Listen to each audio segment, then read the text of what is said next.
और what are important licences are there जो मैं कैरी करता हूँ। उसके पहले मेरी फ़्लाइट है वो है कोरिया की। सो ऐसी एक डॉक्यूमेंट की फ़ाइल कैरी करता हूँ मैं। इसमें सबसे बड़ी वो इसलिए है बिकॉज कई बार बैगेज मिसप्लेस हो जाते हैं एयरपोर्ट्स वगैरह पे।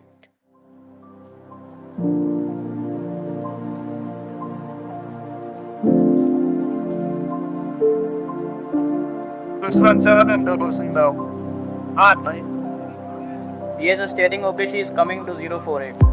She's at 048, engines stop. Dead slow ahead. The own ship speed 6.3. Stop engine. Okay, so she is coming passing 020. 350 steady. Engines dead slow ahead. Okay so अभी तो ज्वाइनिंग मेरी आ गई है and I will be joining my ship very soon. एक हफ्ते में बोल रहे हैं। सारे प्रोसीजर्स सारे डॉक्यूमेंटेशंस आर इन प्रोसेस और कंपनी के इन हाउस कोर्सेज वगैरह हो चुके हैं। एक प्रॉब्लम जो अब आगे फंस गई है वो ये है कि मेरे पास कोई इंडियन वैक्सीन नहीं लगी है मुझे और ना ही मेरे पास कोई सर्टिफिकेट है। द थिंग इज़ ऐसा नहीं कि मैं वैक्सीनेटेड नहीं हुआ, आई एम वैक्सीनेटेड। मुझे जॉनसन एंड जॉनसन लगी है, मैंने यूएस में लगवाई थी। बट अभी कंपनीज़ की रिक्वायरमेंट है कि आपके पास कोई ना कोई या तो कोविशील्ड या कोवैक्सीन आपके पास होना चाहिए, उसका सर्टिफिकेट होना चाहिए। तो अभी वो है नहीं मेरे पास बिकॉज मुझे वो वैक्सीन लगी नहीं है। तो अभी तो हॉस्पिटल चल के वो वैक्सीन लगवानी पड़ेगी। तो पहले वैक्सीन लगवाते हैं, उसके बाद डॉक्यूमेंटेशन जो है आगे फिर let's proceed.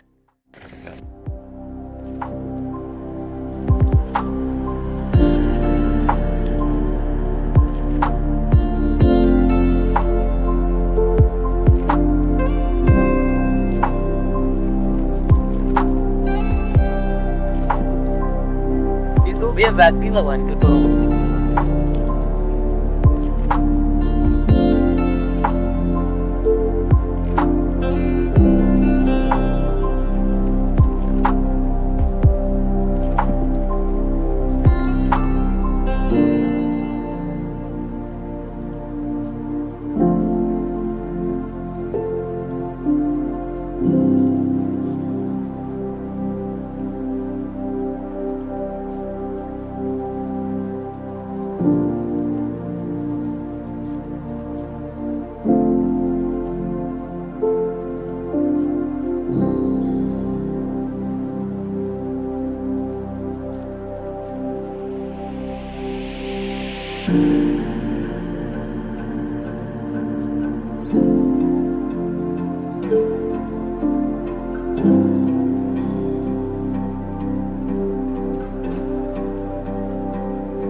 Okay so I have reached Delhi और सारा पेपर वर्क सारा डॉक्यूमेंटेशन वगैरह हो चुका है।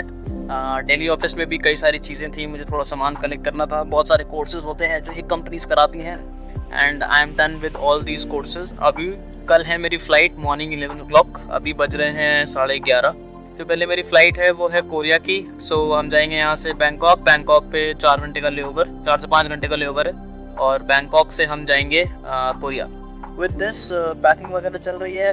पैकिंग में थोड़ा बहुत बचा है जो कि अभी हो जाएगी। ऑलमोस्ट सामान पैक्ड है। इम्पॉर्टेंट चीज़ ये है कि what are important licences are there जो मैं कैरी करता हूँ शिप पे। तो मैं दिखाता हूँ कि मेरे पास कौन कौन से इंपॉर्टेंट लाइसेंसेज हैं जो कि मैं कैरी करता हूँ। तो ऐसी एक डॉक्यूमेंट की फ़ाइल कैरी करता हूँ मैं। इसमें सबसे बड़ा फ़ायदा ये रहता है कि आपको बहुत सारी पॉकेट्स हैं। यहाँ पे पॉकेट है, अंदर पॉकेट है और इसमें भी आप कई सारे डॉक्यूमेंट्स ऐसे लगा कर रख सकते हो। इसमें मेरी सारी मार्कशीट्स और इंपॉर्टेंट डॉक्यूमेंट्स हैं। पीछे कई सारे सर्टिफिकेट्स वगैरह भी हैं जो मैंने रखे हुए हैं। एनीवेज, जो इंपॉर्टेंट लाइसेंसेज जिनके बारे में बात कर रहा था वो मैं आपको एक एक करके दिखाता हूँ। So first is my passport.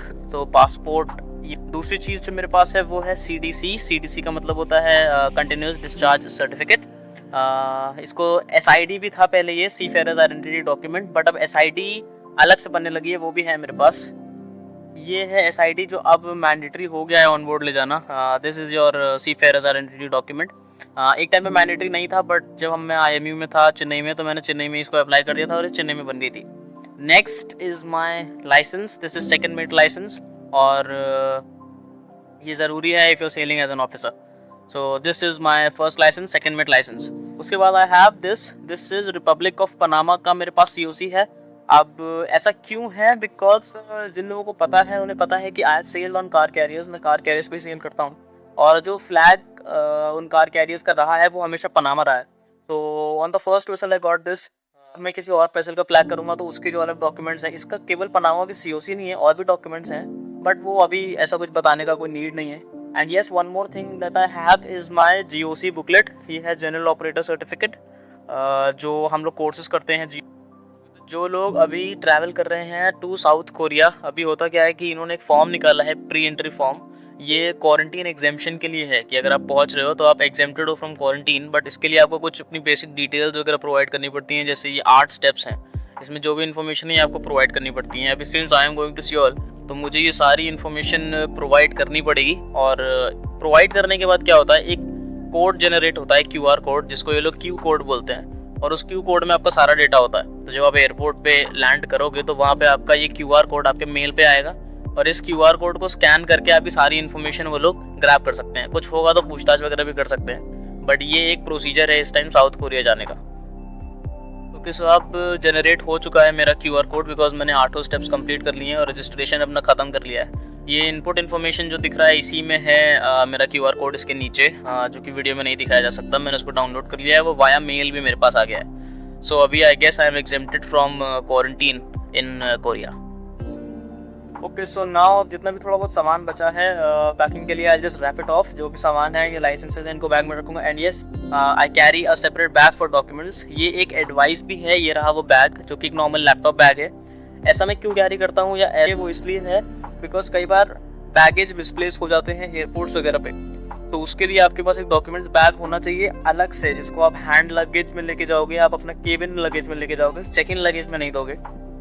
ये एडवाइस भी है उन लोगों के लिए जो चाहे शिपिंग में हो चाहे शिपिंग में ना हो, बट इंपॉर्टेंट डॉक्यूमेंट्स वगैरह कैरी करते हैं। Always carry those luggage in the cabin luggage, not in your check-in luggage.